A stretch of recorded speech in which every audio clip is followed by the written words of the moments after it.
ஃபுல்லாக கருவாடு ஃபுல்லாகவே காய வச்சுருக்காங்க பாருங்கள். நைட் ஆனதும் பனி பெய்யலாம், அதனால ஃபுல்லாகவே மூடி வச்சுருக்காங்க. பார்த்திங்கன்னா இது என்ன கருவாடுன்னு நம்ம மீன் பற்றிலாம் அந்தளவுக்கு தெரியாது. பார்த்திங்கன்னா எல்லாம் ரகரகமாக இருக்குது பாருங்கள். ஜூம் பண்ணி காட்டுறேன் பாருங்கள். ஃபுல்லாக இப்படி தான் இருக்குது. ஃபுல்லாகவே குப்பையாக போட்டு வச்சுருக்காங்க பாருங்கள். இது போகிற ரோடு ஃபுல்லாகவே அதான் இருக்குது. ஃபுல்லாகவே இது மாதிரி கெமிக்கலாக இதை உப்புன்னு தெரில, உப்பு தானே கல்லுப்பு போட்டு வச்சுருக்காங்க ஃபுல்லாகவே. பார்த்திங்கன்னா சங்கரா மீனுங்க, இது நம்மளுக்கு சங்கரா கருவாடு உப்பு போட்டு காய வச்சுருக்காங்க பாருங்கள். ஃபுல்லாகவே அதுதான் சங்கரா கருவாடு தான்.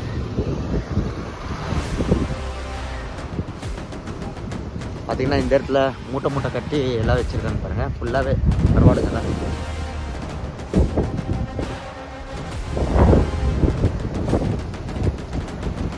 இந்த மாதிரி தள்ளு வண்டியில் வச்சு எடுத்துகிட்டு போகிறாங்க பாருங்கள்.